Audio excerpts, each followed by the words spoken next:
I'm actually getting some stolen Cam Skattebo valor because I podcast with you so many times. A couple of guys have been like, thank you, Theo and Scott. No. Thanks, Scott, for Cam Skattebo.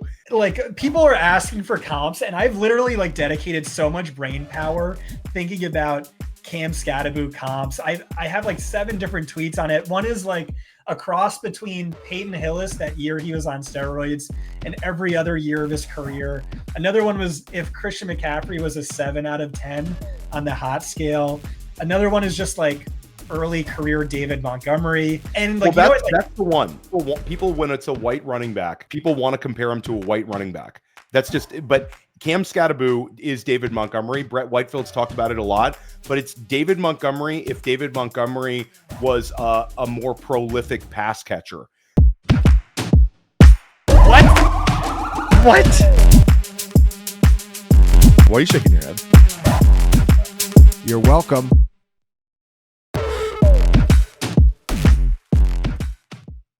Week 3 is in the books. We are already at week 4 in the 2025 fantasy football season. Theo Greminger and Scott Barrett right here on School of Scott Fantasy Football Podcast every single week here on the Fantasy Points Podcast Network. Scott, we could talk about so many positive things, and we're going to talk about a lot of happy things, a lot of huge hits for you from your summer call-outs. Your Exodia players are firing off right and left. We have so many happy things we could talk about, but we got to talk about maybe the most tilting player in fantasy football right now, maybe the biggest bust of the entire year at ADP, and it's Brian Thomas Jr. And I tried to unpack this one on Fantasy Football Daily. I ended up going on some like big diatribe where I just was tilting. I'm tilting for my own shares. I'm tilting for everyone else's shares. I'm tilting for my BTJ enthusiasm from this summer. A player that was remarkably special as a rookie, did things where like our heads were exploding with just how good he could be. Ryan Heath talked about him as a potential this year's Jamar Chase. Like, really smart people were on BTJ this summer, and it's been a total catastrophe. Try to unpack it. Are things going to get better? Where's your enthusiasm level for having him on a fantasy roster right now?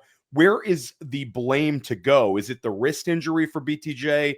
Is it Liam Cohen? Is it Shane Waldron? Is it everything? I am tilting out. Talk us off a ledge. Yeah, I think he has to be some sort of buy low. You just don't go from as good as BTJ was last year to just dust out of nowhere. Rookie season yards per route run, rookie season fantasy points per game, top 10 numbers this past decade. And if you look at the top 12 of that list, it's all future studs. No one-year wonders. So I still really believe in BTJ as a talent. As for what's going wrong, I really didn't have a great answer. And so I did what I usually do when I'm stuck. And I called up Brett on the phone, Brett Whitefield, like the best film expert in the game. Not just saying that because he works with me, but really believe that. Even if he went somewhere else, I would say the exact same thing. Called him up like, hey, what's going on with BTJ? And he's like, well, Trevor Lawrence is the problem. You know this. And it's true. I've been a Trevor Lawrence hater since his rookie season, and I'm just keep waiting to be proven wrong, and I'm not proven wrong. He's led the league in first read throw rate every single year of his career. He's now at a career high. He has a 53.4 passer rating when targeting his first read. Why? Because defenses know he's slow to react. He doesn't move off of his first read. He just stares these guys down. And so that's a big part of the problem. And so, listening to Brett talk, he's like, it's Trevor Lawrence. You know this. We've talked about this many times, and the numbers back up Brett and back up me on this. And then it's also, he was like, hey, he's clearly dealing with something. Like, it's probably the wrist. Like, he's made one or two like really bad business decisions that look rough on tape, but he's still separating. He still largely looks like the same guy. And so, yeah, I do think Trevor Lawrence is a big part of the problem. I also think, we were drooling over this Liam Cohen wide receiver 1 role, this Liam Cohen slot role back before they drafted Travis Hunter. Liam Cohen was saying, I'm losing sleep at night, thinking about, getting BTJ 12 plus targets per game, and I want to move him in the slot where you could take advantage of that size speed combo. That was one of my favorite stats last year, was the best ever slot fantasy points per route run and fantasy points data history. BTJ ranked like 80th in slot routes. He ranked, I don't know, 7th in slot fantasy. So it's like, yeah, move this guy in the slot. Instead, you have Travis Hunter, who, by the way, looks awful on anything that's not a design target. But they are kind of segueing away from that. And then you have Parker Washington, who quietly ranks top 3 among all players in targets per route run. I would really just love, stop the BS. Let's make BTJ the focal point. I'm worried about this wrist to some degree, just because the drops are an issue, although that's typically overstated from a fantasy perspective. Doesn't really eat into fantasy points to a huge degree.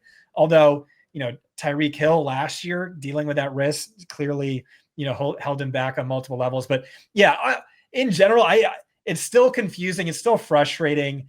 It's a few different things that I don't know that we're going to see change. But it's still such a talented guy. He has to be a buy low on some level. One other thing that Brett said that I thought was hilarious, and I'd love to pick your brain on this. He really does think Shane Waldron is a massive part of the problem. And so 3 years ago, he coached JSN, who I said coming out was the best wide receiver prospect since Jamar Chase. I said he was Keenan Allen reincarnated. Awful as a rookie. The next year, he coached Romo Dunze, top 12 overall pick. Really high hopes for him. Very disappointing. And this year, he's coaching BTJ. And so I had a tweet. It went viral. But Brett thinks that's real. Like, Brett thinks Shane Waldron, is their passing game coordinator, is actually a major part of the problem. And I was like, how could that be the case? Like, Theo, think of like the worst fantasy analyst. Don't say their name, but think of the worst fantasy analyst you could think of. Imagine I hired them as my secretary. Do you really think like that's going to factor into my calls, make my accuracy worse? So like, I didn't think that was real, but Brett thinks the Shane Waldron thing is also real. But yeah, what do you think about BTJ? Because this is, I think, what Jacksonville Jaguars in it right now, one of the more important questions, and really to me, one of the most confounding.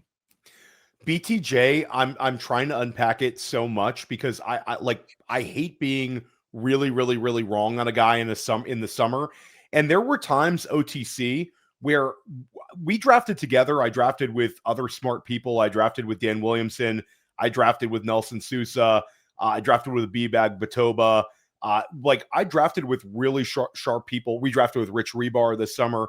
And it's like every time we'd get on the clock and it would be like a Puka or BTJ or Malik Nabers or BTJ, we'd have a real conversation about it. And thankfully, we didn't make the BTJ over either of those guys argument. But I certainly do have some BTJ exposure. And I want to get back to the risk because there's a certain tentativeness that people were really pointing out in week 2 where he looked like he was sort of avoiding contact at times. You have to think maybe it has to do with the risk because we never saw that where he was just like an absolute electric demon in the second half of the season. So I think maybe it's the wrist. Body language wise in these interviews, BTJ never sounds like this. Like, I want my wide receivers to be ultra confident. Like when you hear some of these guys, it's almost like a meme where wide receivers have this crazy self-confidence level where they believe they are the greatest player to ever step on a football field. I just don't get those positive vibes right now with BTJ. So I'm obviously not a body language expert. I'm not some psychologist, but all of his interviews, the guy doesn't really look like a very confident person. And the tentativeness on the field, I don't know what to think here. I think for my, like, the whole buy low thing, yeah, I get it. But I'll put you to the test here. Yeah. Would you trade? Okay, so let's see where you're. Yeah. Would you trade Emeka Egbuka for BTJ right now? No. Would you trade? Okay, I'll make it a little easier. Would you trade Zay Flowers for BTJ? Yeah, I'd probably rather have BTJ. So I think that's probably like the litmus test, and we're talking about a player with close. a cap. That's really close. Yeah, it's capped upside. Remember me texting Evan Silva, yikes, when he took Zay Flower. Yeah, because like one of the issues I'm talking about is the risk, the business decisions, the poor quarterback play, the pass game coordinate. Like, I don't know. Yeah, maybe they fired Shane Waldron in week 6, but Trevor Lawrence makes more money than Patrick Mahomes and Josh Allen and Lamar Jackson. He's not getting benched for Nick Mullins. And so, yeah, it's rough out here. It's also, by the way, interesting that you would bring up sort of the lack of confidence. Just because I was too low on BTJ when he was coming out of college. And I was talking to someone who's now a GM about BTJ. And I was talking about like the target share discrepancy. Like, he didn't see a lot of targets at LSU, but he was insanely efficient on his targets. He was like, yeah, well, a big part of that was Malik Nabers is like the biggest alpha asshole in the world, who, like, if he doesn't get his 10 targets at least, he is going to throw a shitstorm. So he needs his 10 targets at least. Whereas BTJ was more laid back. He was comfortable being the number 2. And so, yeah, maybe he's just not that sort of guy, the number 1. I mean, he played that part beautifully well last year with Mac Jones.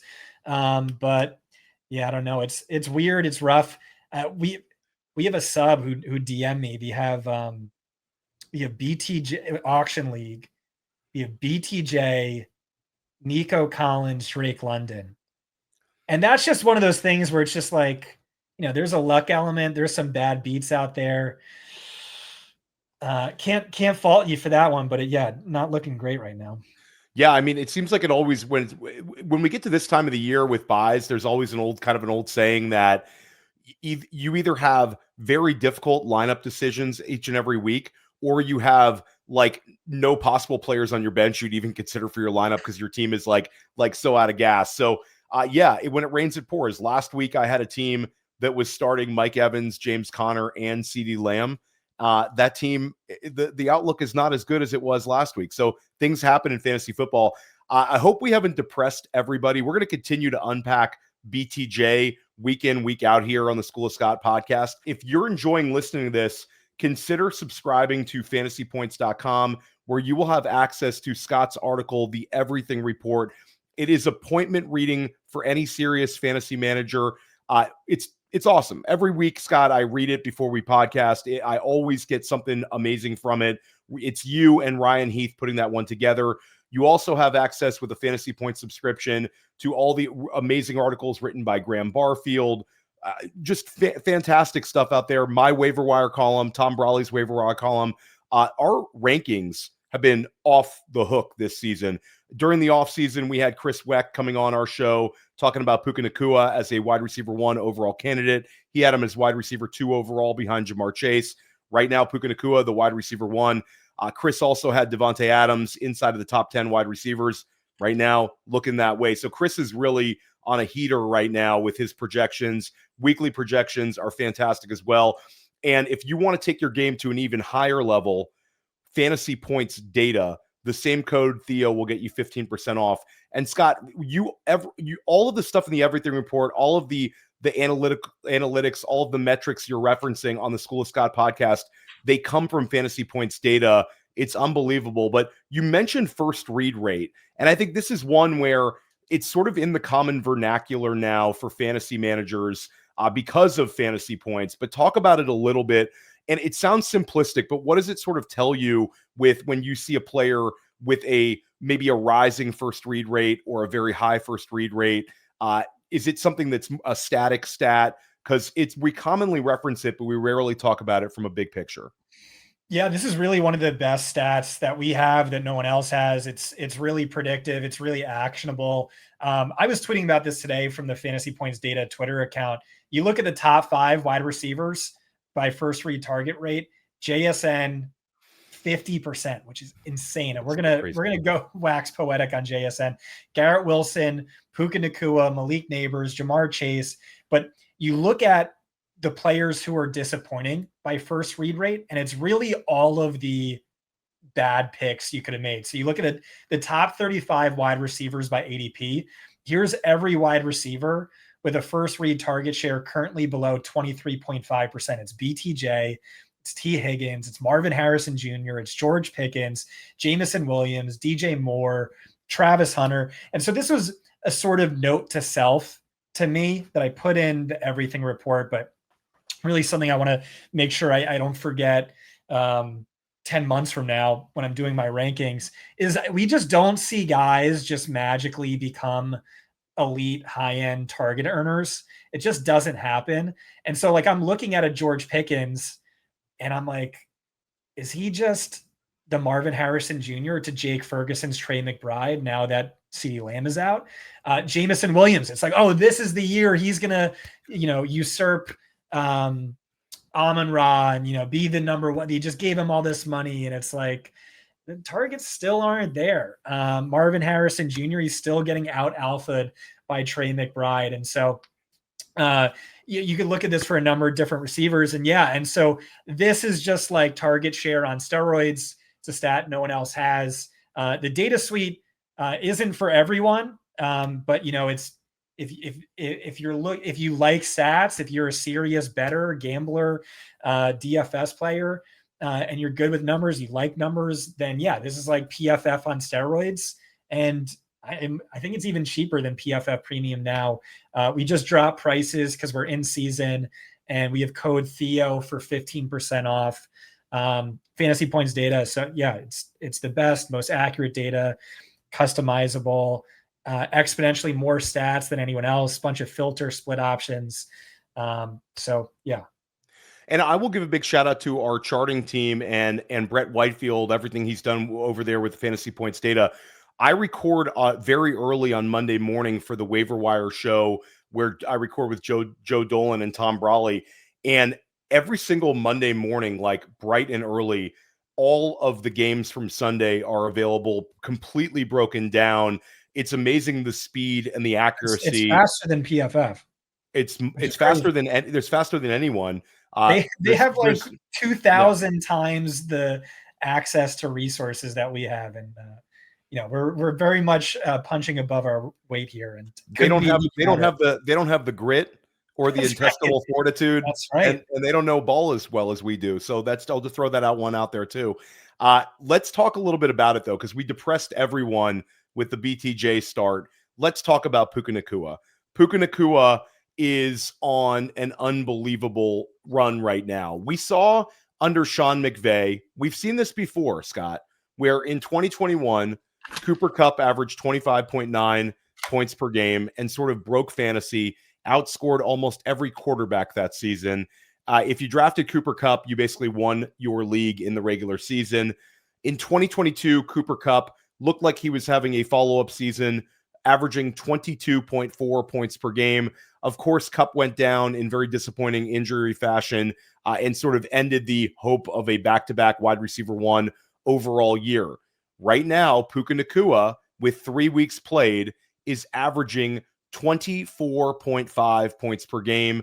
Looks absolutely unbelievable. And Scott, he has 0 receiving touchdowns through 3 games played. There is room for Puka Nacua's stats to be even better at this trajectory. Unpack Puka, your expectations for him rest of the year, and where would you take him if we were drafting today?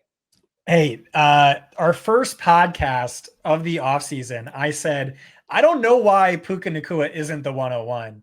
And I wish I stuck with that take. Shout out to Chris Wecht, who had Puka his wide receiver 2 all offseason. I think I had him wide receiver 2 at one point, wide receiver 5 at another point. But he's the 101 right now. He's 2021 Cooper Kupp reincarnated. He's the Christian McCaffrey of wide receivers. He's finished wide receiver 3, wide receiver 6, wide receiver 5 through 3 weeks without a receiving touchdown. The usage, the volume, the deployment, the efficiency, all absolutely insane. He's one of only 2 receivers with a yards per route run over 2.75. He's at 4.32. Absolutely insane. And this is just who he record-breaking efficiency last year, and he's taken his game to a whole new level.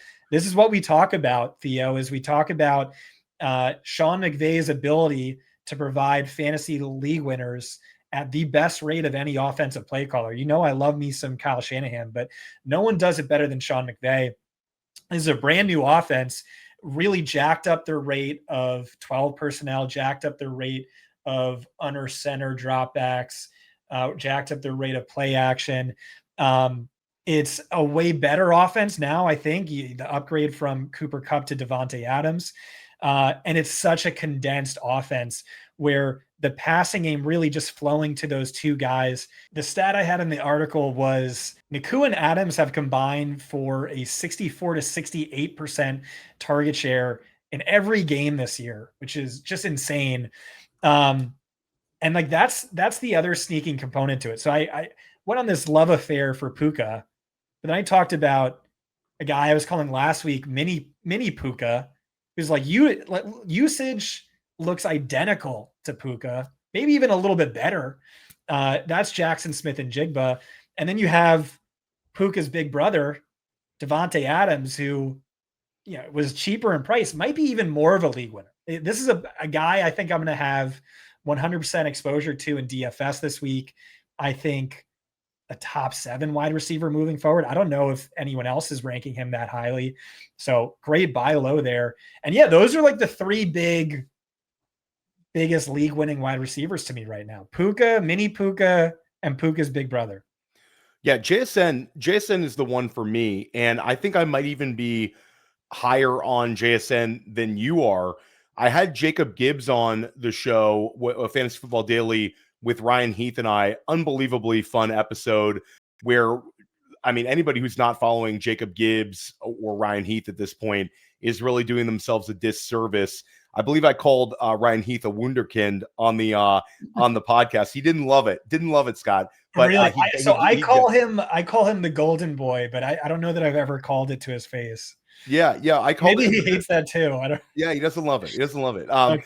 But Jacob talked about, so a couple days before I recorded with Jacob and Ryan, I had a bold prediction show with Dave Kluge, another one that was really fun to record. Highly recommend you listen to it on Fantasy Football Daily and also on Fantasy Points YouTube. And I said that JSN is going to finish as a top 3 scorer, or I maybe said top 5 scorer, one of the two at the wide receiver position. And I rattled off a bunch of stats, and I rattled off the Clint Kubiak offense. Then Jacob Gibbs comes on the show, and Ryan Heath's I made them each give a bold prediction. I love making people give bold predictions on shows, and I think our audience loves it as well. So Ryan Heath had an awesome bold prediction that this year's Rams are going to be last year's Bengals, essentially. He said that it's going to be 2 top 5 scorers at the wide receiver position. Puka finishes as the wide receiver 1 overall, and Davante Adams is like a top 5 wide receiver. Red hot, sizzling, bold prediction from Ryan Heath. And then Jacob Gibbs dropped the hammer, and he said Jaxon Smith-Njigba is going to finish as the wide receiver 1 overall this year. And I think that's where I'm at. I think JSN, when you talk about Puka Nacua and you praise Davante Adams in the same breath, it's unprecedented to have. Now, T. Higgins did it last year on a points per game basis, but we also saw him miss a little bit of time. But the Rams, for me, the defense is a little bit better than in some years past. So it's going to take an awful lot, in my opinion, for both those guys to hit there. Now, Puka still would be in my top 3 if I had to place a bet right now on who finishes wide receiver 1 overall.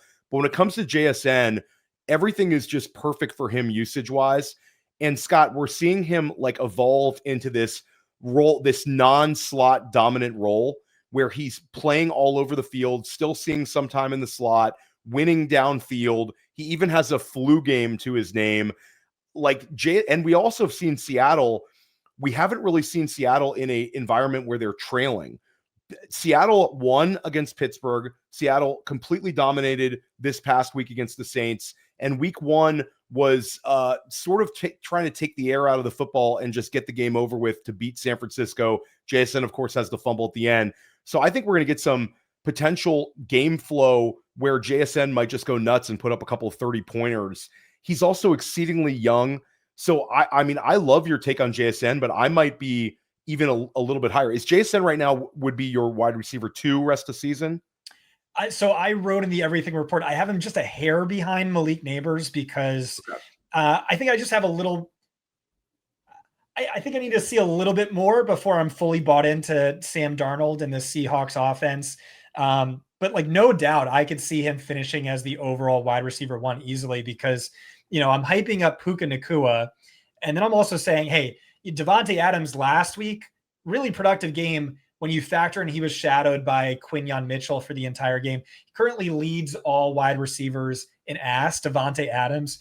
And so like, I wouldn't be surprised if Puka starts to come down a little bit, Adams comes up and it's a little bit tighter. Whereas because the usage, the volume, the utilization, the offense in Seattle looks almost identical to the Rams. And then it's just, hey, JSN's Davante Adams is Cooper Kupp, who is just like totally washed. So yeah, why wouldn't he just go absolutely nuclear? And this is a prospect I loved. And I didn't rank him as high as I should have. I was just like, it's Shane Waldron's fault, Theo. Yeah. That's damn you, Shane Waldron. Yeah. Pick whatever maximum security prison in the United States you think Shane Waldron should be in. He's going to Guantanamo. He's a terrorist. Yeah. Guantanamo, maybe Pelican Bay, keep him domestic. Don't send him overseas. Let us know in the YouTube comments what prison Shane Waldron belongs in. Alcatraz? Alcatraz is it's not operational. He'd just be he would just ruin tourists at Alcatraz experience that day on their trips to San Francisco. Shane Waldron would ruin another thing. I think your most actionable thing here would be if you're a dynasty manager, try and trade for Davante Adams as sort of a 1-year mercenary, because if Scott is correct, you're able to get potentially a top 5 scorer at the wide receiver position, and Ryan Heath is correct. You're able to get a top 5 scorer at the wide receiver position, but you're getting that discount because he's so old. And not every Davante Adams manager is going to be 3-0 right now. They might be open to trading him away for younger assets. Interesting one that I brought up to Ryan.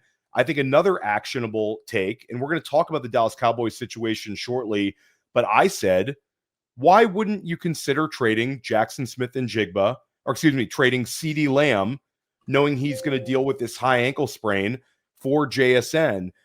JSN is younger. JSN's trajectory is pointing upward. And I said, if the way the season's going for JSN, these two players are probably going to be drafted very similarly in redraft in 2026. So it's not like I'm saying we're getting out of top 5 pick CeeDee Lamb for like the 30th overall pick JSN, if we want to put it redraft context. I think if the season goes the way I think it could, both of these guys are going to be like 1-2 turn type selections in 2026. Are you there with me on that potential pivot if you're in a dynasty context with JSN and CeeDee Lamb? Man, Ryan was not. I think I'm more on your side, but it's certainly close because you do have, the pedigree of CD. Like, what if Kubiak gets a job next year? And it just seems like there's more confidence for sure that CeeDee Lamb's going to be a superstar regardless of extenuating circumstances. But yeah, I mean, he's younger. He looks like Puka 2.0. So why not? Yeah, I like that call. Yeah, for sure. And we need to unpack this Dallas Cowboys situation because CeeDee Lamb is set to miss some time. Scott, let's talk about it a little bit. And you gave it like a little bit of a segue earlier. You have had a number of really, really strong calls. Most of the time this summer, I wasn't arguing with you. One player for the last 2 years we've been podcasting together, you've been much higher on than I, is Jake Ferguson. Ferguson right now looks like a dark horse candidate to be a top 3 scorer not even dark horse. He's right there. Top 3 type tight end scorer, had an unbelievable week last week usage wise. Then there's also George Pickens, who's had identical scoring weeks, back-to-back weeks. Now he moves into like the wide receiver 1 role. And the news with CeeDee Lamb is very cryptic. We keep getting, first it was like all positive. And it's like, this guy's going to play. This is a mild high ankle sprain, which there never are those. Then we keep getting like all these like bad reports coming out. I honestly have no idea how many games he's going to miss, but Dallas is going to have to adjust. Their defense is also god awful. This is not a situation where it's Cooper Rush taking over for Dak Prescott, but the defense is really good. They're going to win games. They're going to have to keep the foot on the gas with CeeDee Lamb out, and they're going to have to play pretty similar fashion because their defense cannot stop anyone. Caleb Williams ripped them up. Russell Wilson ripped them up. Where are you at on Pickens and Ferguson? What fantasy managers should expect for, let's say, the next 4 games? So I think, I'm open to George Pickens really surprising me, being a featured wide receiver 1 and excelling in that role. I'm open to that, but right now I think it's the Jake Ferguson show. We did that Brain Trust article a number of months ago where you asked for our favorite sleeper tight end, and it was funny. I gave Jake Ferguson. I felt really good about it. That was like one of my only best ball takes was he's the best tight end you could draft right now on Underdog. Ryan's sleeper tight end was Hunter Henry. And so I'm doing my rankings for the draft guide, and Ryan's like, oh, you need Hunter Henry higher. That's my guy, but you really need to lower Jake Ferguson. I just don't see it. And so instead of like meeting in the middle, I just buried both Henry and Ferguson. But yeah, I mean, Jake Ferguson right now is the overall tight end 1 fantasy point per game. The volume is absolutely insane. He ranks 3rd among all players in targets, 2nd in receptions. Brian Schottenheimer hyped him up all offseason. Like, it was insane, effusive praise. He made him the 7th highest paid tight end in the league. We know Dak Prescott always loves targeting the tight end. And so you're just looking at what's happened in this offense, and first rate target share, the stat we just talked about. Jake Ferguson beat out Pickens 23% to 14% in week 1. Week 2 was a perfect schematic matchup for George Pickens. Ferguson beat him out 27% to 22%. And then last week, CeeDee Lamb ran only 3 routes in the game. Ferguson was the number 1. He was 31%, Pickens 25%. So I'm seeing it. Jake Ferguson is the Trey McBride of this offense. And Pickens is closer to the Marvin Harrison Jr. I'd rank him. Yeah, I mean, it's still, we're talking about the Dallas offense, which leads the league in catchable targets per game, like the Bengals did a season ago, and catchable air yards per game. And you have the worst defense Brett Whitefield has seen in maybe 12 years. And so this is certainly a better setup than Arizona. But yeah, Jake Ferguson this week is my tight end 3 or my tight end 4, and Pickens is, I don't know, a mid-range, low-end wide receiver 2 for me. Yeah, I think I'm completely there with you. And with Ferguson, he also has contract insulation now. Dallas gave him this big contract extension, so he's attached to Dak Prescott now. Ferguson's just in a fantastic spot. Like dynasty-wise, redraft-wise, this could be his year.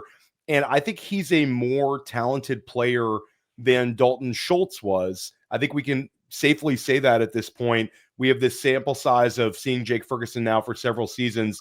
And Dalton Schultz was able to have a top 5 point per game finish at the position with Prescott. Dak Prescott is a quarterback who has an affinity for whatever his starting tight end is. Now you have a tight end who is even better than what we're used to seeing with Dak. It's a big year for Jake Ferguson. Pickens, it'll be interesting because it'll be the first game without CeeDee Lamb. Do we see him schemed up in different ways? Is it going to be him running routes on the outside, taking shots downfield? Will we see anything schemed up? It'll be interesting sort of as a wrinkle. But again, the game flow is going to definitely be in our favor because Dallas cannot stop anyone right now. An absolute disaster of a defense.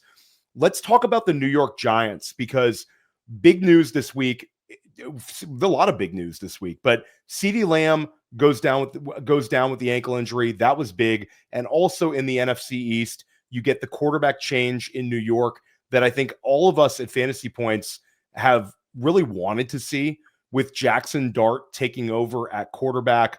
What is your outlook for Jaxson Dart? A player that Brett Whitefield was all over this past offseason, his favorite quarterback in this class. Dart has some fantasy-friendly traits to him. What can he do fantasy-wise? Is he a instant upgrade for Superflex managers? Is he a single QB streaming candidate at times if it works out well? And what is he going to do for Malik Nabers, who right now we're rostering on an FFPC main event team, Scott? We saw Nabers with just the biggest swing ever from the production this season. Week 1, sort of quiet week. Week 2, insane. Week 3, banged up for a little bit of it, and literally no production. Where are we at for all of those things?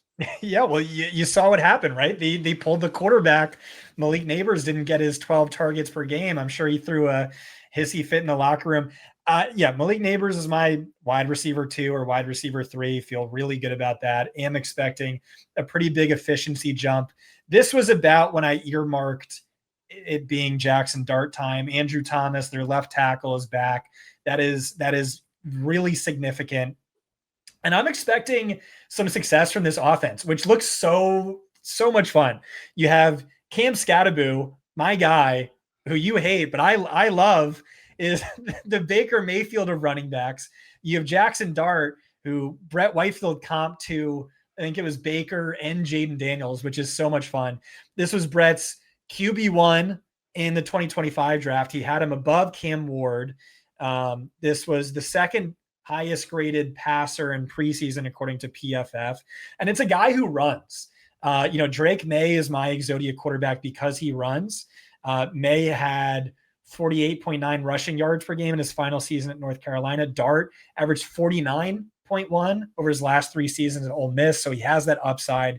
So for sure, a guy to get excited about in super flex leagues and dynasty leagues. If you just need a quarterback with upside, I'm so excited to play him in DFS this week. And I'm for the first time since, maybe like 2 years before Eli Manning retired, I'm actually like excited to watch my Giants. Yeah.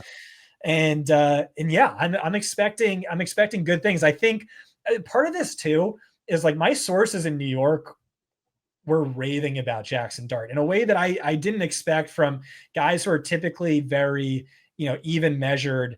And it reminds me, I'm not saying this is what's going to happen, but it reminds me a bit of the hype on Patrick Mahomes. Like no one was drafting him his sophomore season. They traded Alex Smith away, and you had quotes from the GM and from the coaching staff where it's just like, yeah, we were in training camp and our jaw like literally dropped. And I've just never seen a quarterback make that sort of throw. Like he's just different. And like, that's sort of like what I was hearing on Jaxson Dart. And yeah, man, it's just exciting times. I think at a bare minimum, this guy knows what he needs to do, which is get the ball to Malik Nabers 10 or more times every single week. And so we have that to look forward to. And I think a little bit of an efficiency bump from my guy, not your guy, Cam Skattebo. Definitely you get to claim Cam Skattebo. I'm actually getting some stolen Cam Skattebo valor because I podcast with you so many times. A couple of guys have been like, thank you, Theo and Scott. No. Thanks, Scott, for Cam Skattebo. We argued about it. I did draft a Cam Skattebo NFFC primetime team with Dan Williamson as well, but I think that was like osmosis from talking to Scott so much. Scott, you were team Cam Skattebo. I think you were higher on him than anyone in the industry. Like people are asking for comps, and I've literally like dedicated so much brain power thinking about Cam Skattebo comps. I have like 7 different tweets on it. One is like a cross between Peyton Hillis that year he was on steroids and every other year of his career. Another one was if Christian McCaffrey was a 7 out of 10 on the hot scale. Another one is just like early career David Montgomery. And like, well, that's the one. I don't mean to interrupt you, but people when it's a white running back, people want to compare him to a white running back. That's just, but Cam Skattebo is David Montgomery. Brett Whitefield's talked about it a lot, but it's David Montgomery if David Montgomery was a more prolific pass catcher, because we saw Cam Skattebo, and there was sort of arguments about this when we were talking about him as a prospect, where some people were like, it was reflective of just the way Arizona State ran offense. He's not necessarily like a very talented pass catcher. He's more of a really opportunistic one. You pushed back on that one a little bit when in like your evaluation series where we talked prospects, where Brett talked prospects with you. But sort of talk about, like, go back to, you put your prospect hat on. Just how did you grade him as a pass catching weapon? Because now you're seeing New York using him. They're literally trailing Kansas City at home, and they're lining up Cam Skattebo at wide receiver and running smoke for him. He's some sort of like high-end wide receiver or something like that, just to get the ball to his hands in different ways. So like the Giants are telling me that they have the utmost confidence in him as a receiver. At least that's what I'm seeing with my own two eyes. But what did you think about him throughout the process, just as a receiver? Was it reflective of the system, or do you think that he's a guy that at some point is going to have like a 65 catch year in his career as a pro? Yeah, I could absolutely see that. I had him graded as an extremely high level pass catcher. You really saw that show up in the analytics. And it's like, yeah, he's not Jahmyr Gibbs as a pass catcher. He's not like this explosive dynamic, but he understands the assignment. He knows where to go. He gets hard yards. He finds the first down marker. And, a lot of these running back targets are, like the analytics people are like, oh, don't throw to running backs because, it's a negative EPA. Yeah. Like you can't just look at that. You have to look at the alternative was the quarterback was under pressure and going to take a sack. So the running back gaining 4 positive yards instead of losing 8 is like a big win. And so like he showed he could do that. One of the stats was he had, I don't know, like 70% of the Giants' first downs last week. He was the entire offense, and it was like working. It was, and so that was a big thing for me, where it's like everyone else was knocking him. They're like, "Oh, he's too slow. He can't translate to the NFL." And I'm like, "Yeah, I don't know. I for sure see a more talented running back than Tyrone Tracy, and I think in a worst case scenario, it's like 2019 Leonard Fournette, where you get the PPR scam, you get a ton of the catches, and you don't get any explosive plays, but like he's gaining positive yards. He's not losing, yards on many plays. And here's the other thing is like, is there any player who is like more fun to have on your fantasy team and watch and root for every single week? I said 2010 Peyton Hillis. That is my favorite. Like that, there is no more glowing praise I can give a running back than comparing you to 2010 Peyton Hillis. I still like once every 4 months just pull up 2010 Peyton Hillis highlights. And the dude is fun. He's got that dog in him, and he legitimately looks good. Yeah, he legitimately looks good is the thing. And now the trajectory is pointing upwards. There's a lot to like about his situation. Just to put it in context for some people listening at home, your enthusiasm level for Skattebo rest of season, Cam Skattebo or Chuba Hubbard? Oh, Cam Skattebo or Jalen Warren? Cam. Okay, we'll go up a little bit. Cam Skattebo or Kyren Williams? Probably Kyren. Because of the quality of the offense. Yeah. Okay. Although I'm nervous. He's losing red zone carries, which I never expected. But yeah. So that's sort of where we're at here. Now we'll use this as a segue. Cam Skattebo or Quinshon Judkins, and also we need to unpack Quinshon Judkins. Had just this awesome performance against Green Bay, and sort of your outlook for him rest of the season as well, and your thoughts on what you saw out of Judkins now with 2 weeks of play. Bro, Judkins looks incredible. I know. The Packers defense is swallowing everyone up. Judkins both weeks, like days after joining the team. Like, I don't even know if he had access to the playbook. I don't even know if he knows the names of like half of his teammates, and he looks incredible. And this is a player I dumped all over throughout the offseason process. And it's because I'm an analytics guy, and I'm looking at the numbers, and it's like 15th percentile yards after contact per attempt in year 1, 20th percentile in year 2, 15th percentile in year 3. And anyone with these numbers doesn't do anything at the NFL level. And look at what's going on right now. Does he lead the league in yards after contact per attempt? I'm pretty sure he does. All of his yards, something like something like 87 out of 94 or something were after contact. It just ridiculous. And just, this is what crazy. Brett said too. It's like he has more yards after contact in the pros than he had like all of last year. Maybe that's just, fantasy points data doesn't chart college players yet. So maybe it's a, issue with the data source, but bottom line is the dude looks incredible. I will say pump your brakes, and it's Skattebo over Judkins. Why? Because Judkins isn't going to catch passes, I don't think. And this doesn't look like a very good offense to me. But can he be Nick Chubb light? If he maintains this efficiency, he can. He looks like it. The question is, can he maintain this efficiency?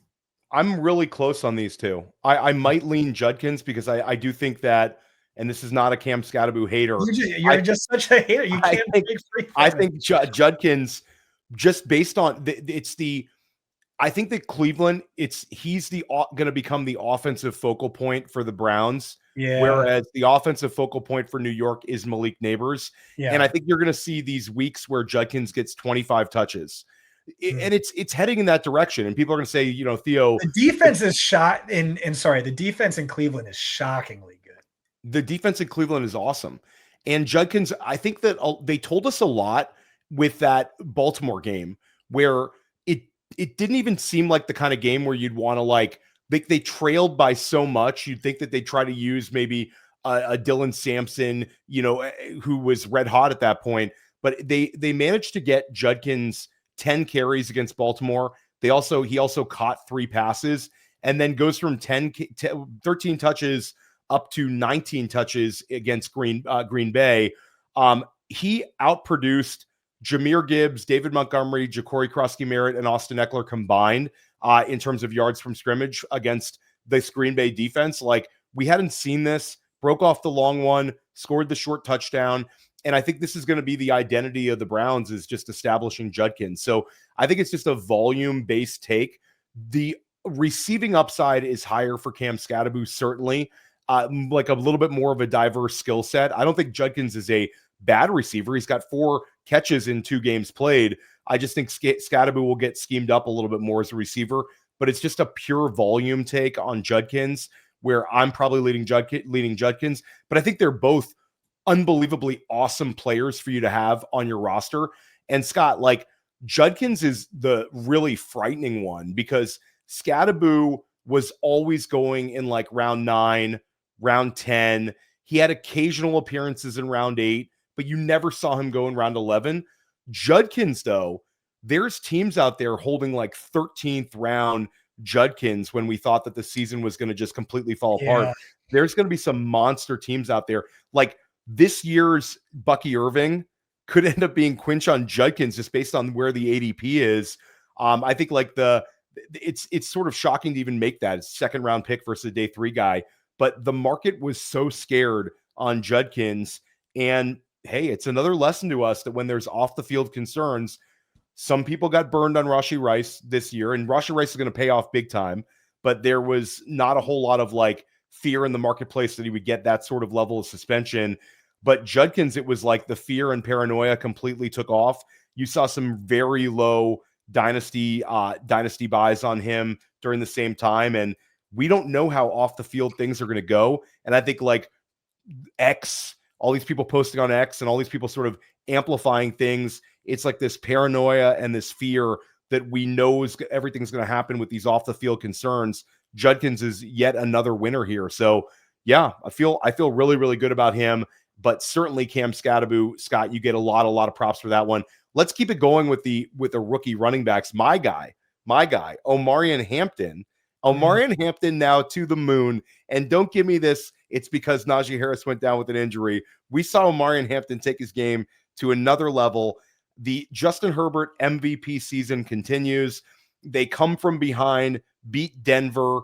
Hampton looked awesome. We finally see him utilized as a receiver, looks better as a runner. Everything's sort of coming together for him now.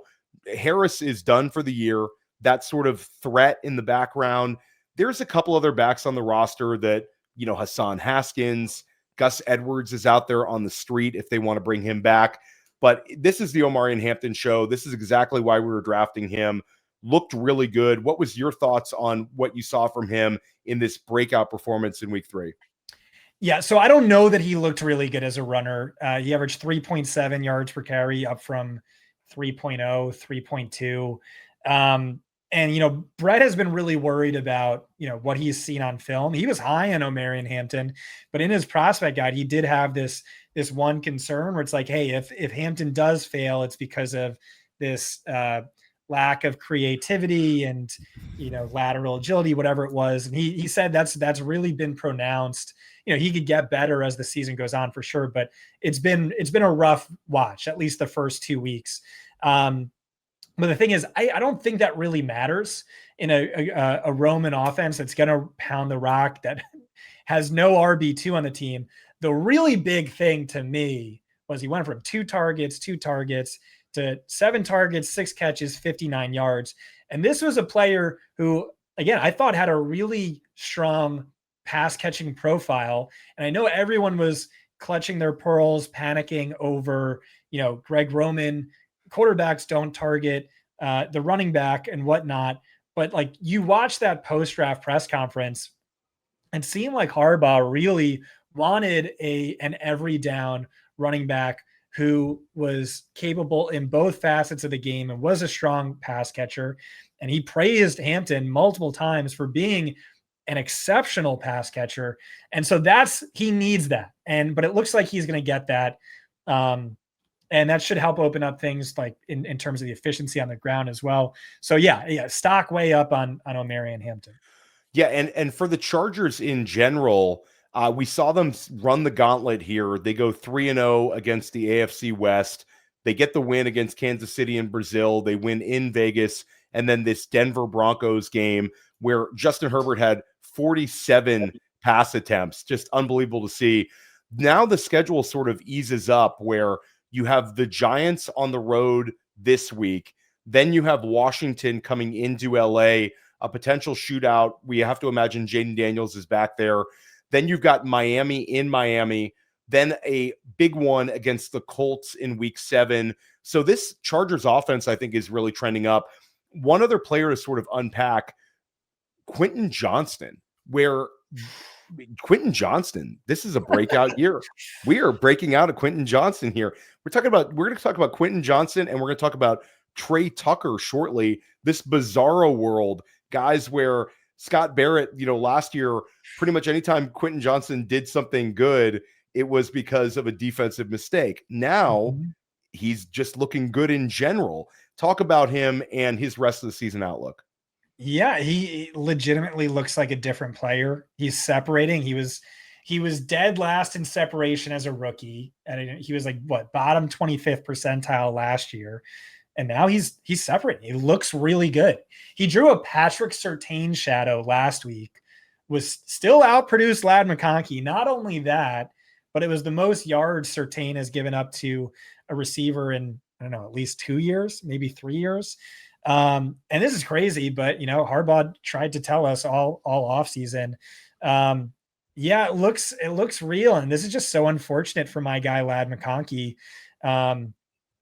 Because, if I told you the Chargers were going to come out of the gates with a top 3 pass rate over expectation, where would you have Ladd McConkey in your, and Ladd McConkey still ranks top 5 in ass, and he's still, looks awesome on film. Where would you have taken? You would have been so excited, but you add in Keenan Allen, who is not dust. That was one of my, my only best ball take was draft Keenan Allen everywhere you could. Not dust, looks great. This is Herbert's old BFF. They have amazing chemistry. He knows where he's going to be on every route. And then you have Quintin Johnston legitimately breaking out. And so it's just, the pie got bigger, but Ladd's slice got materially smaller. I think Ladd's still going to finish as the overall wide receiver 1 on this team, but yeah, for sure you overdrafted him this week. I'm going to have all 3 guys as just like a low end wide receiver 2 with like very little separating any one from the other. He's going to have his explosion games, but it also kind of makes sense. You'd want to like tap the brakes on peppering him with targets, just given his like awful injury history throughout his career. But yeah, they're all three are low end wide receiver twos for me, and they're all like basically tied. So take from that what you will. Yeah, and a player that I recommended for tight end premium managers to pick up was Oronde Gadsden, a player who you were very high on in your prospect evaluations. Now you add that little bit of a wrinkle in. Gadsden, they've been. Go for it. Jaden Daniels, we were saying was going to win MVP this year. We were, but my MVP pick is now. I've had to pivot over. I think it's Justin Herbert. There we go. That's yeah. I think you're right. You're right. Yeah, Justin Herbert, it's the Justin Herbert year. It's the Justin Herbert year. And they just went 3-0. Like the schedule I just read, they might be 7-0 and I think that they're a really good team. Harbaugh is an elevator of teams throughout his career. I had a tweet that said like there is no PED on earth more powerful than being coached by Harbaugh. Yeah. I interviewed a guy in January who was coached by Harbaugh at Michigan, and he had the best stories. And he was like the literal like he was made in a lab to get you to run through a wall. And I feel like it's their destiny this year for Harbaugh to win MVP and for them to win the division, go deep into the playoffs. Yeah. I mean, you saw it with Harbaugh in multiple places, and a lot of the places he got to, he didn't have the quarterback that was Justin Herbert. So like Herbert, you've talked about him for years, Scott, just how talented he is, just how athletic he is. It's sort of everything's coming together for him. And again, surviving those first 3 weeks and getting 3-0 start against the AFC West is absolutely massive for LA. So yeah, I'm completely there when it comes to Herbert. I think Jaden Daniels is still going to have a really, really strong year, but I don't think everything's sort of clicking perfectly like maybe we anticipated in the offseason. And hey, we've got to pivot. So Scott, we talked about the AFC West. We talked about Quintin Johnston. Let's talk about Tre Tucker. Hey, listen, stranger things have happened than Tre Tucker breaking out. Tre Tucker, for now 2 consecutive years, he's been a guy that's been on the field for like 80% of snaps in literally every single game. We had this throwaway quote this past offseason where Geno Smith compared him to Santana Moss, and everybody sort of laughed this one off. But Tre Tucker just dropped a 40-pointer. He has 4 touchdown catches through 3 weeks played. I'm going to be bidding on him we're recording this again before FFPC and FFC waiver wires, but I, like many managers, are going to be bidding on Tre Tucker. Your thoughts on him in this sort of little mini breakout? Is this real, or is this just something that's going to completely fade away? Yeah. So what are you? So for those who don't know, you are the GOAT of waiver wire. Like every high stakes player, serious fantasy player reads your waiver wire column. What is the bid you put in for Tre Tucker? What are you recommending? It depends on the context to your team. I think if you're needing a bailout in some of these leagues, I think he's going to go for north of 25% in all these leagues. You just saw this massive number put up in some of the NFFC leagues where it's start 3 wide receivers and wide receivers get cleaned up. He's going to go for north of 40%. FFPC, I think he'll probably end up going somewhere in like that 30% range. People are not going to leave this sort of production on the wire. And we can think back to last year. It's a cautionary tale, but it's also sort of a waiver wire lesson. Think about what people were willing to pay for Sean Tucker. And that was a guy who was only on the field for a very small segment in terms of snaps. Tre Tucker's on the thing about like these wide receivers who have these massive 1 week spikes. Most of them who fade away are not on the field 80% of snaps. So like Tucker being on the field all the time, he's already got a leg up over a lot of like former one week wonders. So I don't know. I'm sort of buying into it. And it seems like they really like using him. Jakobi Meyers is a player that you've been really high on for 2 straight years, not like over the top high, but you've talked about the utility that Jakobi Meyers presents to fantasy managers, having him on their rosters. And I've certainly have bags packed of Jakobi Meyers in dynasty teams, some redraft teams.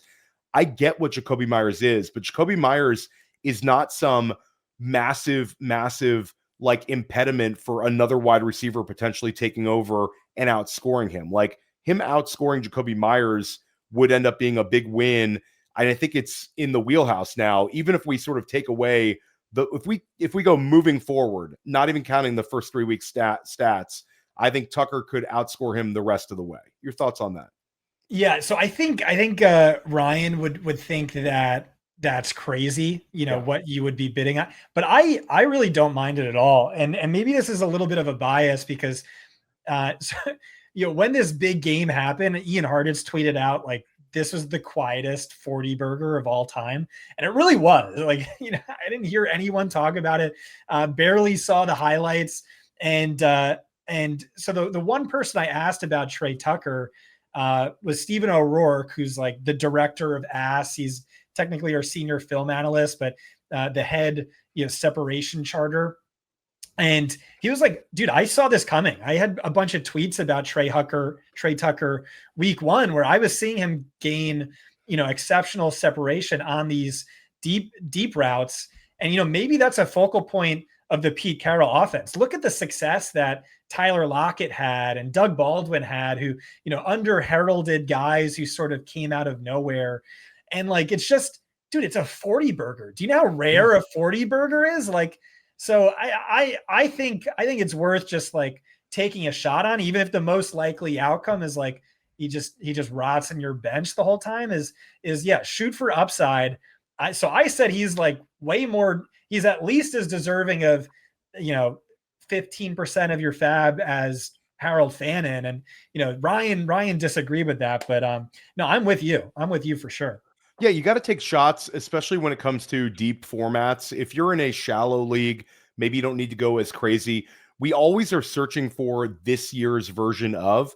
Maybe Tre Tucker is this year's version of Jawan Jennings, who of course had this massive breakout performance, but it wasn't like his only big impactful game. Now, it might be Tre Tucker gives you a few more weeks where he's like in that 15 to 18 point range. But if that's what you're picking up off the wire, using as a wide receiver 3, using as your flex, hey, Scott, we got bye weeks coming up in week 5.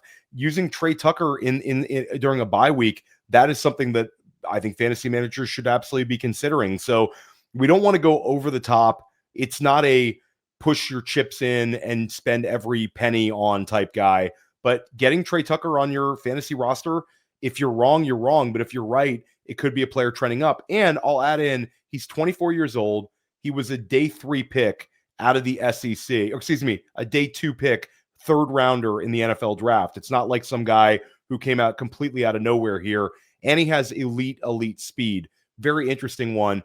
Your thoughts on game 1 from Jordan Mason. Of course, it was a difficult one to sort of unpack because Minnesota was very much in control, but Mason delivered, and he certainly toted the rock in situations where Minnesota was leading by a ton. Yeah, get your hot take out of the way. Let's hear it. I mean, it was always Jordan Mason. It was the Jordan Mason Aaron Jones thing was always shout out Graham Barfield, shout out Scott Barrett. It was always Jordan Mason. My Jordan Mason being this year's Chase Brown. This year's Chase Brown is going to be Jordan Mason or Trey Benson, one of the two here. So Trey Benson's obviously, we don't have to unpack it that much. Our audience is super educated.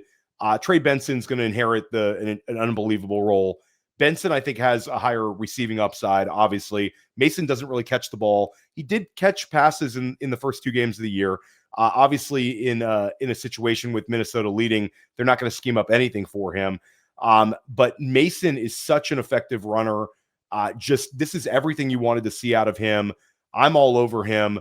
So talk about Mason and also give your Benson take too, because people want to hear that. Benson's going to be absolutely awesome. He probably loses passing down work to Amari DeMarcado, but 80% of what James Conner was last year. So really bullish on him, more bullish than, because that's a season-ending injury, more bullish on that than Jordan Mason. He's not totally kicking Aaron Jones to the curb just because he doesn't catch passes. And that is something Aaron Jones does and can do well, and they trust him there. Aaron Jones, he had at least 4.5 yards per carry in every year of his career, top 6 all time in yards per carry. He did look awful week 1. He did look awful week 2. So maybe that's wrong, and he's really old. 31 years old. That's right. Yeah. And, but I just don't see a ton of upside here for a back who doesn't catch passes, like early down workhorse. Even if the efficiency is good for a team with a good defense, but maybe suspect quarterback play, I don't know, mid-range RB2, low-end RB2. That's kind of what I see. Jordan Mason with like downside if Aaron Jones comes back and looks okay. Yeah, he's got huge touchdown upside in my opinion, and I think that we'll know a lot more these next 2 weeks. You've got Pittsburgh in this week and Cleveland next week. Both games are in Europe. Pittsburgh has been a team that's been very generous to opposing running backs, and then Cleveland is this just defensive force. So we'll know a lot more about Jordan Mason over the next 2 weeks. Trey Benson, of course, obviously he's trending way up. Your quick thoughts on Tory Horton. Is this a player that fantasy managers should be stashing? Yeah, I think so. Just because this deployment, usage, volume, those are 3 different things to me, but that's just like a very deep into the fantasy nerd semantics. All elite. It's everything I was just saying about JSN. It's equally true for Cooper Kupp, who leads the league in horizontal route rate, but he has a 0.000 ass on those routes. Those are the most valuable routes you can get. He's just turbo washed. He's uber cooked. And so like, it won't take too much, I don't think, for Tory Horton to supplant him.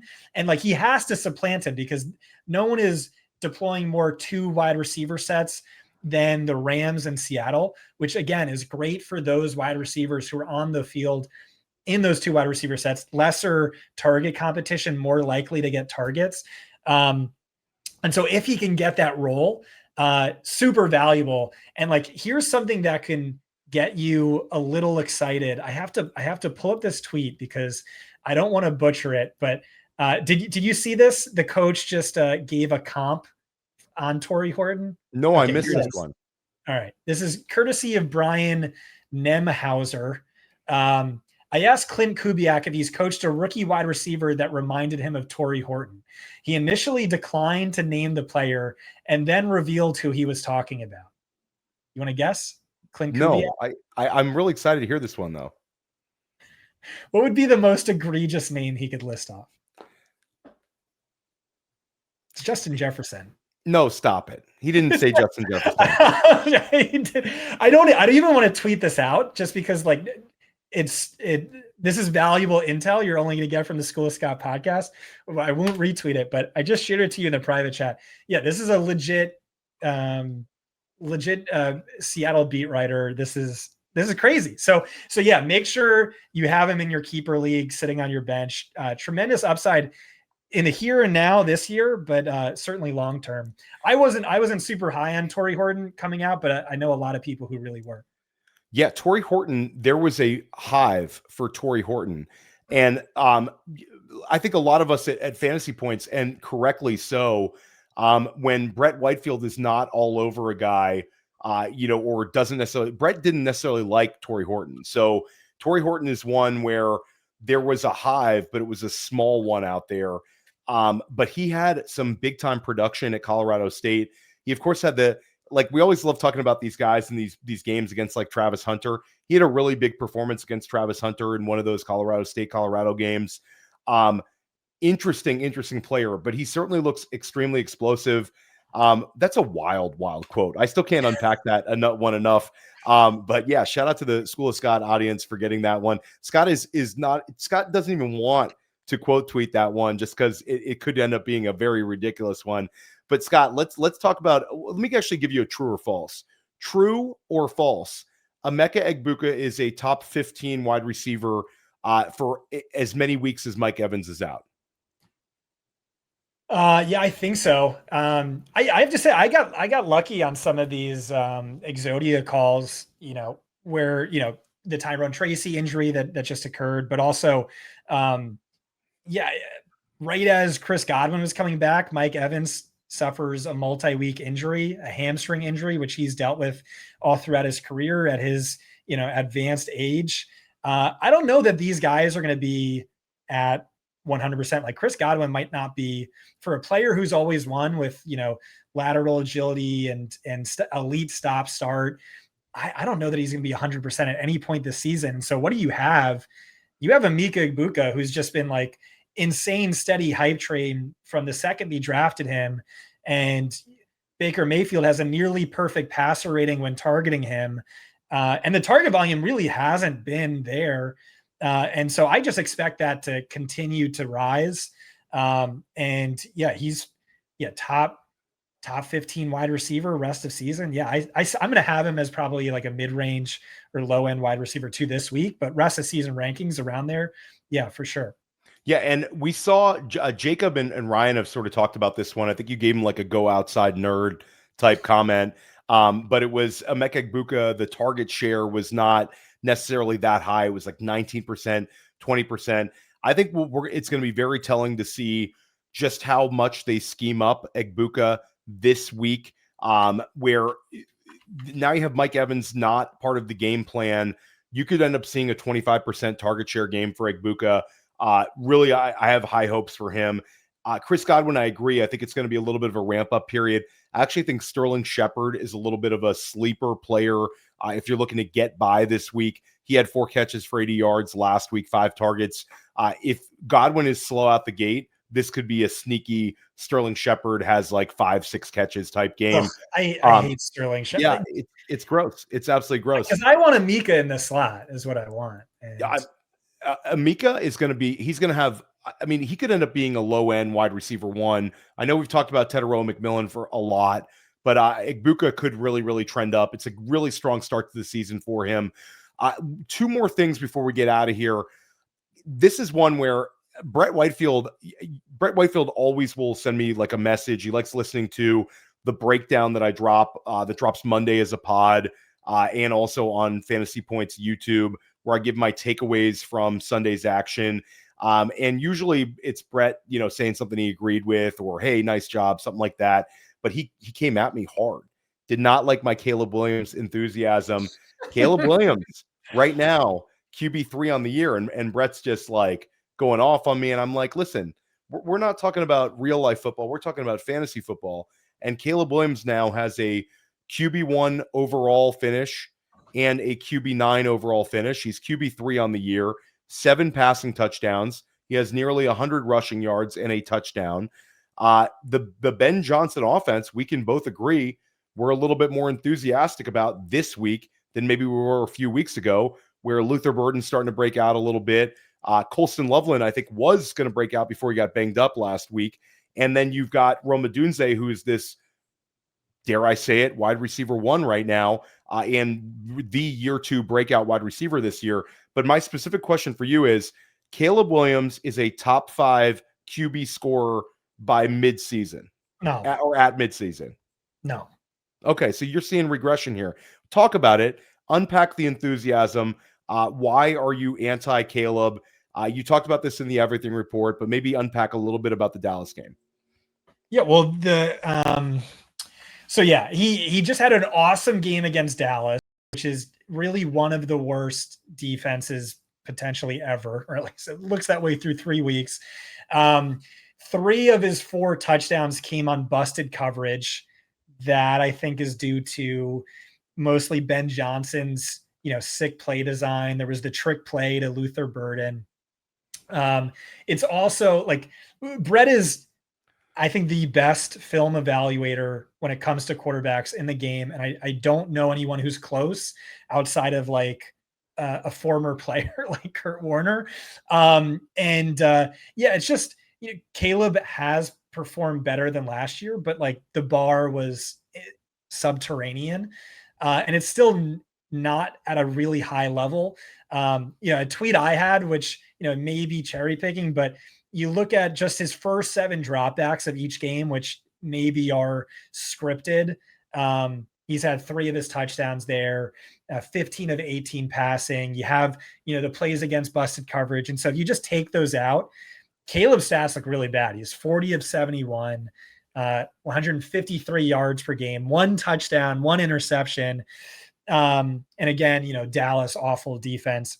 So like he's coming at it from, he doesn't believe in Caleb. And I think he might even think there's still a chance, we see Tyson Bagent this year. You're coming at it from a fantasy perspective, and you're certainly more right than Brett is. Top 5, I think, is too lofty. But you're more right than he is. Why? It's because Ben Johnson is a god. And this offense looks great. This is a great supporting cast. They drafted Colston Loveland, top 12. They drafted Luther Burden in round 2, who, at one point in the offseason was the overall wide receiver 1 in the class. And they're barely involved. So there's untapped potential there. He's running. He's currently 6th in rushing yards per game. And he ranks 5th in fantasy points per dropback. So like your ranking is fine. I think that's fair. I just disagree with it. I would have, so I have him in my rankings this week, maybe QB7, QB8. It's another good matchup. But I'm not as buying into it as you are. Some fluky things going on, to Brett's credit, a great matchup. And he didn't look, his numbers weren't good the first 2 weeks either. Okay, so let's go a little devil's advocate there. Let's do it. Minnesota and Detroit were the first 2 games. Detroit, an absolute force up front. We saw what they were able to do against Baltimore. Sacked Lamar Jackson like 6 times. Minnesota, that defense is unbelievable. We talked about them when we were I talked about them. We had them for our team with Rich Rebar, which is undefeated right now in the FFPC Big Gorilla. Minnesota defense, an absolute force. And Caleb had some moments against that defense. So you talked about Vegas this week. If they can beat Vegas in Vegas, a winnable matchup for them, they'll be 2-2 heading into their bye week. When they come back from the bye week, it's Washington on the road, which is a tough game, but not an overwhelming one. You have the potential for a Jaden Daniels, Caleb Williams game. We know that the last 2 times these teams played, it was a very, very close one. Then you have New Orleans in Chicago, Baltimore in Baltimore, and Baltimore is letting up a ton of passing yards to opposing quarterbacks this year. Cincinnati on the road, and then the New York Giants in Chicago. So this schedule for, I think when we get to week 10, we might be talking about Caleb Williams right where he's at right now, QB3, QB4, QB5, and he's a willing runner. Ben Johnson schemes quarterbacks up. There's a lot to like about this right now. So I think for me, I was considering a dynasty single QB trade where it was Cortland Sutton and a team that lost Joe Burrow, and I have depth at wide receiver. It was Sutton for Caleb Williams, and Jacob Gibbs and Ryan Heath hated this one, but I don't know. I think Caleb Williams might be a guy that we look back and say he's a top 5 scorer this year. Talking about a number 1 overall pick with that kind of scoring potential. Respect to Tyson Bagent and all that. It's going to have to take something catastrophic for a QB1 to get benched. So yeah, I look forward to arguing with Brett Whitefield about Caleb Williams at some point. I'm sure we will have a follow-up on this one. And Scott, you had an important player you wanted to talk about this show, but I almost feel like you shouldn't talk about this one, and we should make people subscribe to Fantasy Points. But the School of Scott audience is really a smart one. I'll say we'll make a deal with the audience. If this player hits and Scott gives you this call, you have to subscribe to Fantasy Points next season. We'll make like a handshake agreement to the universe. Talk about this wide receiver, very, very available player. And you talked about him in the Everything Report. It was a little bit out of nowhere for you to write about this player this extensively, but you have a strong conviction on this one. I don't know what it like. It's a gut call, and when I have those, I have a really high hit rate. You trust your gut. There's really something to that. But I don't go overboard here, because I had someone DM me. It's like, hey, should I drop RJ Harvey for? And I'm like, oh my God, no, do not Do not do that. But he's available in like 67% of all Yahoo and ESPN leagues. It's Christian Kirk, and it's really just mostly a gut call. The way I framed it in the everything report is he's either the Texans have a bottom 5 offense all year and they stink. And I think there's a really good, and Nico Collins was way overvalued based on where you drafted him. I think the odds are more likely than not that's the case. I've been a CJ Stroud disbeliever largely throughout his whole career. But the alternative is that maybe Christian Kirk is the skeleton key to this offense. And Nico Collins is going to be fine. But Kirk, out of nowhere, you just add him off waivers, is a low-end wide receiver 2 or better on a fantasy point per game basis. And the reason why I could see it is I think Kirk's a little underrated. He was an ass superstar last year. He was also the star of Texans training camp. You had multiple defenders calling him the slot demon, saying he was uncoverable. And it's also this offense, right? So Nick Caley, I think, has looked awful. He's looked terrible. Big downgrade from Bobby Slowick, who has run out of town unfairly. But what offense does Nick Caley run? He runs the Josh McDaniels offense. And so maybe it's that offense runs through the slot receiver. Maybe it's just they missed their slot receiver. And he opens things up for Nico. He opens things up for CJ Stroud. I think this could be a good week to kind of, figure that out. But for a guy who's free in 67% of leagues, why not just throw that dart? People think, the upside isn't there. I don't know. I kind of just see it just based on volume alone. I think it should be. Yeah, it's the fact that they haven't used Jaden Higgins or Jalen Knoll at all is really shocking. I'm with you. Nick Caley looks like a complete fraud. But you've seen the wide receiver 2 role, the slot role, be very fantasy friendly with CJ Stroud in Houston. I like this call a lot. I actually had somebody in a dynasty league of mine put Christian Kirk up and say, send me a 4th round pick for Christian Kirk. And I'm like, you can go get this guy for nothing. He's available in a lot of home leagues right now. Kirk, there you go. Scott Barrett making a big call right there. This one was a lot of fun to record. We went a little long here, Scott, but let everyone know what you have coming up on the DFS side. Yeah. I'm going to write the slate breakdown. I'm going to do outside the box. I'm feeling great. I'm feeling cocky. I'm feeling good about DFS this year. It just seems like everything's kind of clicking. I'm in the groove. The process is strong, plus EV plays. DFS isn't for everyone. It's difficult. It's a lot more difficult, I think, than, even like FFPC high stakes. But I love it. I think it's a lot of fun. So if you're into DFS, check out Outside the Box, read the slate breakdown. And what do you have coming up? Yeah, I had a nice week. I'm an occasional DFS guy. I shared the lineup with you. I had a strong week 2, made some money week 2. So I was feeling loose week 3. Jammed in a Jake Browning, Jamar Chase, Justin Jefferson on the bring back lineup that didn't do so well. So we're going to look to get that thing going. The DFS resources you have at Fantasy Points, top notch, actually giving away a ton for free on Fantasy Points YouTube. Make sure you're subscribed to Fantasy Points YouTube, the fastest growing YouTube channel anywhere in fantasy. We're absolutely crushing it over there. I already recorded with Jacob and Ryan. That show's going to drop Fantasy Football Daily. I am doing my start sit episode with Graham Barfield. Graham's been red hot with his start sit recommendations. Last week, Graham and I were both sort of higher than a number of people on Quinshon Judkins. And Graham was all over it on downgrading Drake London.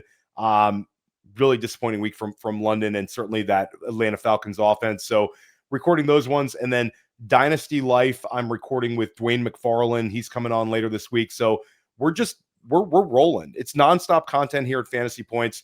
If you want to level your game up, subscribe to fantasypoints.com. Any single package you want, use the code Theo, get 15% off. And we will be back here next week and every single week here at the School of Scott podcast. We're going to help you crush your fantasy leagues this season.